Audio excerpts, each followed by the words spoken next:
Hello everyone, welcome back to my channel. তো আজ হলো 11ই ফেব্রুয়ারি, আর আজ হচ্ছে আমার দিদির ছেলের পৈতে, আজ নয় কাল। তো আজকে হচ্ছে গায়ে হলুদ।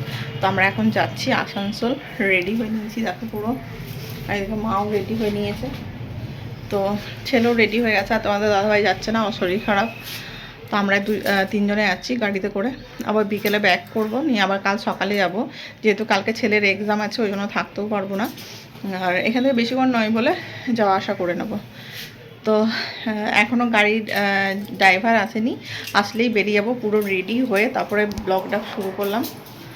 তো এই হচ্ছে আজকে সকালের লুক। তো দেখো এখন আমরা রাস্তায় বেরিয়ে পড়েছি, আর গাড়ির মধ্যে যেহেতু গান চলছিল ওই জন্য ভয়েসটা পরে দেখলাম যে শোনাই যাচ্ছিল না, গানের আওয়াজটাই বেশি শোনা যাচ্ছিল। আর এই দেখো অনেকটা পথই চলে এসেছি, প্রায় মানে ডুববো হয়ে গেছে। আর যখনই না আমি ভিডিও রেকর্ডিং করি তখনই আমার ছেলে দেখি যে ফোন দেখতে শুরু করেছে।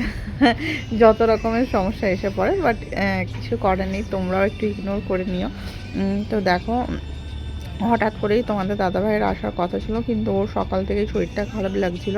তারপরে আমি মানে রেডি হয়ে গেছিলাম, তারপরে বলছে যাবে না। তো এরকম শুনে আমারও প্রথমে একটু রাগ হয়ে গেল, যে মানে সকালে যদি উঠে ঘুম থেকে বলে দিত কি যাবে না, তাহলে হয়তো আমার একটু খারাপ লাগতো না। কিন্তু মানে রেডি হয়ে যাওয়ার পরে বলছিল, নিয়ে একবার তো ভাবছিলাম কি যাব না, তারপরে আবার রেডি হলাম। তো দেখো এখন আমরা পৌঁছে গেছি। আর এত মুখে হাসি দেখছো, পৌঁছেই দিদিদের সাথে দেখা হয়ে গেল আর কি। তো এখানে আমার দুই দিদির বাড়ি পাশাপাশি আর কি। আর বলে রাখি এটা কিন্তু আমার জেঠুর মেয়ে, বাড়িতে এসেছি আমি। তো আমাদের সব মানে কাছাকাছি যেহেতু বাড়ি, সেহেতু আর তাতেও আমাদের কিন্তু খুব একটা আসা হয় না। আমি তো প্রায় 3-4 বছর আগে দিদির বাড়ি এসেছি, তার আগে আসিনি। তো দেখো এখানে আমরা এসে পরেই আমাদেরকে প্রথমে একটু মিষ্টি জল দিয়ে দিয়েছিল মেজ দিয়ে আর কি। তো আর এদিকে দেখছো এটা হচ্ছে বড়দি। তো এটা হচ্ছে ওর ছেলে আর কি, বড়দির। আর মেজদিরও ছেলে আছে, এই দেখো আমার ছেলে। আর এই যে এই পুচকেটা এটারই হচ্ছে মানে আমার চর্দির ছেলের পৈতে আর কি। তো এই যে আমরা সবাই বসে আর কি একটু গল্প করছি, মিষ্টি খাওয়া দাওয়া করছি, মানে অনেক দিন পর দেখা হয়েছে। আর বড়দির সাথে তো এর আগে দেখা হয়েছিল, আমি যেহেতু বাপের বাড়ি গেছিলাম, তো দিদি ওখানেই থাকে জেঠিমার সাথে আর কি। যেহেতু জেঠিমা একা থাকে ওই জন্য আর কি দিদি ওখানেই থাকে। আর এই দুই দিদি এখানেই থাকে, কিন্তু খুব একটা তাও দেখা হয় না এত কাছাকাছি থেকেও। তো আমরা এখন আর কি টিফিন খেতে যাচ্ছি। আর সর্দির বাড়িতে আমাকে মোটামুটি সবাই ভালোবাসে, ওর যা থেকে শুরু করে সব, মানে আমাকে আমার ছেলেকে, আর আমার ছেলেও ভীষণ ওদের বাড়িতে আসতে পছন্দ করে। তো ওই জন্য ওদের সাথে মানে আসলে না মনেই হয় না কি যে আমি দিদির বাড়ি এসেছি, মনে হয় সবসময় নিজের বাড়ি এসেছি। আর দিদির বাড়িটা তো সবসময় নিজের বাড়ি, তাই না? তো দিদিকে তো এখন দেখতে পাচ্ছ না, তাই না?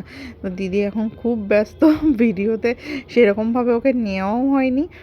কারণ হচ্ছে ওর জয়েন্ট ফ্যামিলি, বুঝতেই পারছো, সবসময় যে বাপের বাড়িকে অ্যাটেনশন দেবে সেটাও নয়, শ্বশুর বাড়িতেও অনেক লোক আসছে। এই দেখো ছেলেকে স্নান করে রেডি করিয়েছে, এখন ওকে ভাত খাওয়ানো হবে। আর মানে আমরা যখন এসে পৌঁছেছি আর কি, তার আগেই ওদের গায়ে হলুদের রিচুয়ালসটা কমপ্লিট হয়ে গেছে।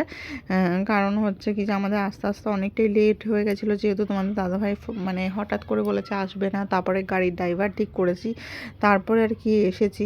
তো ওই জন্য একটু লেট হয়ে গেছিলো। আর দ্বিতীয়ত হচ্ছে আমি মানে কারে করে এই প্রথম ওদের বাড়ি আসলাম, যতবারই আসি ট্রেনে আসি, মানে কালীপাহাড়ি থেকে নেমে অটো করে আমাদের সুবিধা হয়, আর না হলে আসানসোল বাস স্ট্যান্ডে নেমে আর কি বাসে করে আসলে সুবিধা হয়। কিন্তু এইবারে তো গাড়িতে, ওই জন্য আমার একটু প্রবলেম হচ্ছিলো। তারপরে দাদা যে ছিল সে সবাইকে জিজ্ঞাসা করে করে তারপরে আর কি এসেছি আমরা। তো এই যে পেছনে দেখতে পাচ্ছ এই সর্দি, তো ওই সর্দিরই ছেলের আর কি পৈতে। তো চলো এখন আমরা যাচ্ছি ঠাকুর মন্দিরে প্রণাম করতে, ওই মানে ওকে প্রণাম করাতে। ওদের এখানে আর কি শিব মন্দির, কালী মন্দির আছে, সব জায়গায় প্রণাম করাবে। তো এইটা দেখতে পাচ্ছ দিদিদের শিব মন্দির আর কি, একদম রাস্তার সামনেই। আর ওর চটিগুলো পরে আর কি ওর ছেলের খুব অসুবিধা হচ্ছিল, ওই জন্য আর কি আমরা চটিটা খুলে দিচ্ছিল আর কি। তো এই দেখো এটা হচ্ছে কালী মন্দির, অনেকটা দক্ষিণেশ্বর মন্দিরের স্টাইলেই করা হয়েছে, ভীষণ সুন্দর। তবে এর আগে আমি যখন এসেছি দেখিনি, এই ফার্স্ট টাইম, 3-4 বার এসেছি কিন্তু একবারও আমি ঘুরতে আসিনি, এই প্রথমবার আর কি ওদের এই মন্দিরটা দেখতে আসলাম। তো চলো এর সঙ্গে সঙ্গে আমার মেঘদিদের দুর্গা মন্দিরটাও তোমাদেরকে দেখাবো, আগে ভিডিওটা দেখতে থাকো, আশা করি ভীষণ ভালো লাগবে। আর কন্টিনিউ ভিডিও দেওয়া সম্ভব হচ্ছে না, কারণ এত ব্যস্ত, আর একার মধ্যে মানে ঘরে আমি একা যেহেতু, সমস্ত কিছু করে তারপরে আর ভিডিও দেওয়াটা সম্ভব হয় না প্রতিদিন।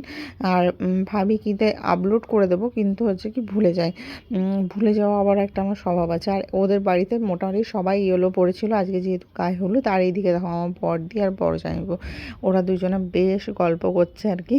তো আমি একটুখানি জামাইবুদের সাথে ইয়ার্কি করে নিচ্ছিলাম। তো দিদি বলছে আমাদের পার্সোনাল কথাগুলো একদম ভিডিওর মধ্যে দিবি না, তো ওই জন্য নিয়ে একটু হাসাহাসি করছিলাম। তো চলো আগে ভিডিওটা দেখতে থাকো, কোথায় যাই না যাই। আর মানে এখন ছোটদিরা ওর ছেলেকে নিয়ে বাড়ি চলে গেছে, তো আমি বড়দি আর মেজদি মা মিলে যাচ্ছি ওই মেজদির দুর্গা মন্দিরটা দেখার জন্য। আরও ওদের অনেক মন্দির আছে। আর এই যে পেছনে আরেকজনকে দেখছো, ওরও নাম পায়েল। তো চলো এখন ভিডিওটা দেখতে থাকো। আর এই দেখো সব থেকে বেশি আমার বন্ধুত্ব হচ্ছে আমার ছোটদির সাথে, মানে আমরা এতটাই ক্লোজ কি বলবো তোমাদের। বিয়ের আগে তো মানে ছোটদি যদি কোথাও একবারের জন্য চলে যেত তো আমার ভীষণ কষ্ট হতো। এখন তো তাও মানে তাও কাছে মানে দূরে থাকি, দেখা সাক্ষাৎ হয় না, তাও যখন দেখা হয় দুজনকে ছেড়ে থাকতে ভীষণ কষ্ট হয়।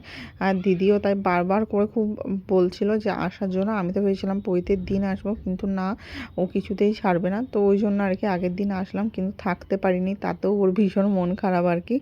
তো ওই নিয়ে ওকে আমি বলেছি তোর ছেলের পৈতে কেন আমার ছেলের পরীক্ষার আগে দিলি, আমি আসতে পারলাম না, বেশি থাকতে পারলাম না। তো যাই হোক, এইটা হচ্ছে আমাদের মেজদিদের দুর্গা মন্দির। এই দেখো এইটা হচ্ছে দুর্গা ঠাকুরের বেদিটা আর কি। আর ওই যে দুর্গা ঠাকুরের খড়, ওইটা কি বলে আমি ঠিক জানি না, ওটা বানানো আছে প্রতি বছর দুর্গা পুজোর সময়, ওটাকে মাটি দিয়ে গড়া হয় আর কি। তো এখন আমরা প্রণাম করে নিচ্ছি। আর এইখানের মধ্যে এই দেখো এটাকে খড়ের কি বলে আমার খুব একটা জানা নেই। তো মানে আদলটা বানানো আছে, শুধু মাটি দিয়ে গড়া হয় আর কি। ঠাকুরটা প্রতি বছর ভীষণ ভালোভাবে পুজো হয়। তোমরা অনেকেই হয়তো শুনবে আসানসোলের ঘোষাল পরিবারের পুজো। তো যাই হোক, এখানে দেখছো একটা শিব মন্দির রয়েছে, এখানে যত শিব সব একসাথে 3টে করে উঠেছে। আর সঙ্গে এখানে দামোদর আছে। দিদিদের আর কি ঘরের যেহেতু সমস্ত ঠাকুর এখানেই রাখা হয়, দিদিদের বাড়িতে কিভাবে গৌরনিতাইয়ের পুজো শুরু হয়েছিল সেই গল্পই আর কি দিদি এখন শোনাচ্ছিল। কিছুদিন আগেই আর কি ওদের এখানে কীর্তন হয়েছিল, তারপরে পায়ের ছাপ দেখতে পেয়েছিল ঠাকুরের, তারপর থেকে এখানে গৌরনিতাইয়ের পুজো হয়। তো এই সব গল্প শুনে করতে করতে আমাদের প্রায় বেলা 2-2:30 বেজে গেছিলো। মাঝখানে অবশ্য দিদির বাড়ি গেছিলাম, সেটা দেখানো হয়নি তোমাদের সাথে। তো এখন মানে আমরা যখন বাড়িতে গিয়ে পৌঁছাই তখন আর কি দিদির ছেলের মানে ছোটদির ছেলের খাওয়ানো পর্বটা শেষ হয়ে গেছিলো, সেই ভিডিও তোমাদের সাথে শেয়ার করতে পারিনি, তো কিছু মনে করো না। তো এখন আমরা এখানে প্রণাম করে তারপরে এবার বাড়িতে যাইয়ে খাওয়া দাওয়া করবো। এখন ঢোলমোগুলা হচ্ছে, মানে এটা আমাদের বাড়ির নিয়ম ঢোলমো। তো কীভাবে হয় না হয় সবটাই তোমাদের ভিডিওতে দেখাবো। তো দুপুরে যখন আসি তখন সবাই মোটামুটি খাওয়া দাওয়া করে নিয়েছিল, তারপরে আমরা খাওয়া দাওয়া করে সেই ভিডিও তোমাদের সঙ্গে কিছুই শেয়ার করিনি।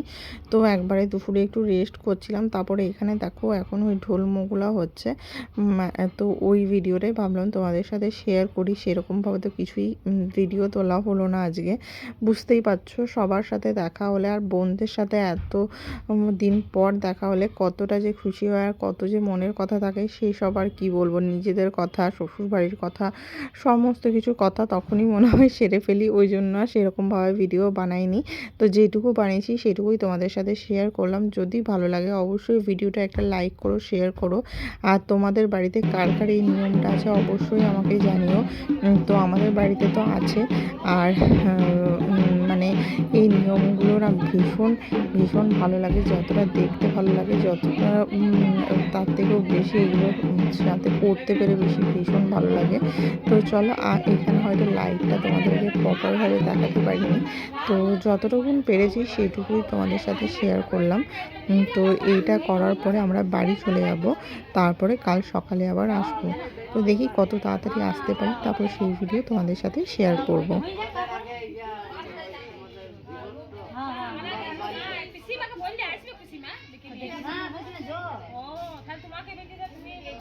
আগে লেটটা করে নেব, তারপর করে দেব। তো কি আগে তেল দেব?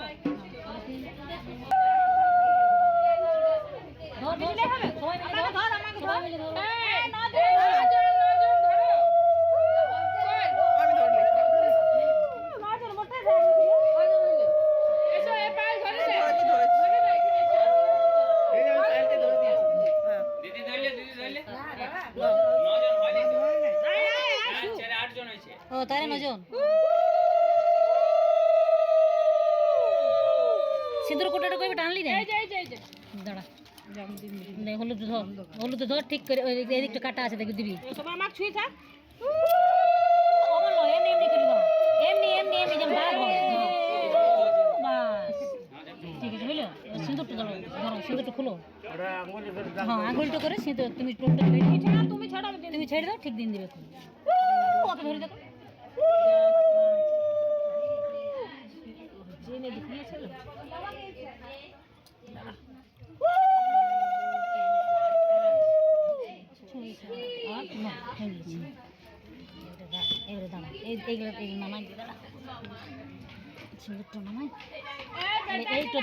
সবাই মিলে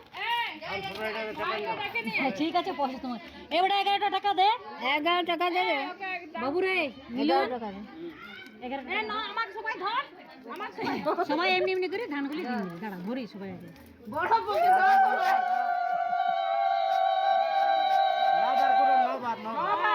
3 4 5 6 7 8 9 সব